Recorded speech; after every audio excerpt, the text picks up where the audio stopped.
ये मैप हमारे देश की सॉइल ऑर्गेनिक कार्बन की स्थिति को बताता है।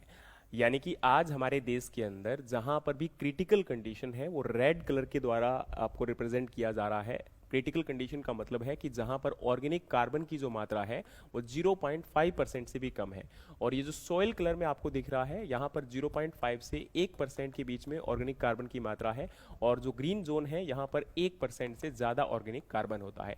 तो ये क्रिटिकल कंडीशन मानी जाती है जहां पर भी सॉइल ऑर्गेनिक कार्बन 0.5% से कम होता है। इसका मतलब यहां पर सॉइल ऑर्गेनिक कार्बन कम है तो ऑर्गेनिक मैटर भी कम होगा, ऑब्वियस सी बात है। सॉइल की फर्टिलिटी बेहतर नहीं होगी, सॉइल के अंदर न्यूट्रिएंट स्टेटस बेहतर नहीं होगा, फर्टिलिटी अच्छी नहीं होगी, सॉइल का एग्रीगेशन प्रॉपर नहीं होगा, यानी कि उसकी फिजिकल, केमिकल और बायोलॉजिकल एक्टिविटीज या प्रॉपर्टीज में आपको कहीं ना कहीं डिग्रेडेशन देखने को मिलेगा। सॉइल लगातार डिग्रेड होती जा रही है और हमें ज्यादा इनपुट यहां पर अप्लाई करना पड़ रहा है एग्रीकल्चर को सस्टेन करने के लिए। वहीं दूसरी तरफ आपका 0.5 से 1% ये आपकी एक मॉडरेट कंडीशन होती है, लेकिन यहां भी इंप्रूवमेंट की जरूरत रहती है। और जो आपका केवल 1% से ज्यादा जहां पर शो किया जा रहा है ये बहुत ही माइनर पार्ट है और हमारे देश का केवल नॉर्थ ईस्टर्न रीजन में थोड़ा सा रीजन है जो कि आपका बेहतर ऑर्गेनिक कार्बन की स्थिति में है। बाकी पूरे देश के अंदर क्रिटिकल या मॉडरेट कंडीशन है। और खासकर जो उत्तर भारत के अंदर जो मेन एग्रीकल्चर स्टेट है यहां पर आपको स्थिति बहुत खराब नजर आएगी। तो अगर हम इनको इंप्रूव करना चाहते हैं तो 5 से 6 टन हमें फर्मेंटेड ऑर्गेनिक मैन्योर को अप्लाई करना पड़ेगा।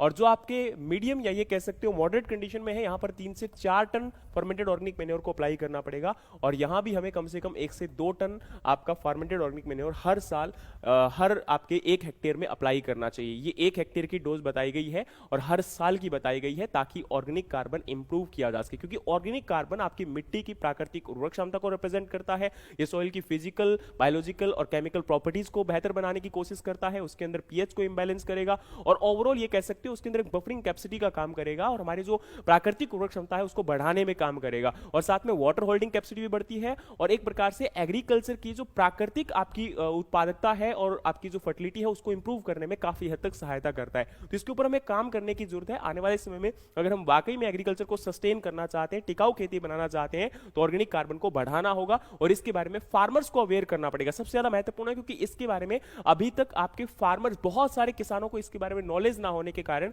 ये चीज अभी लैग कर रही है और जिसके ऊपर हमें काम करने की जरूरत है। बाकी मुझे लगता है कि काफी हद तक बहुत सारे किसान पिछले कुछ सालों में इन चीजों को बेहतर करने में सक्षम भी हो पाए हैं और जो ऑर्गेनिक फार्मिंग या नेचुरल फार्मिंग करते हैं तो वहां पर तो ये ऑलरेडी कंडीशन बेहतर हो जाती है।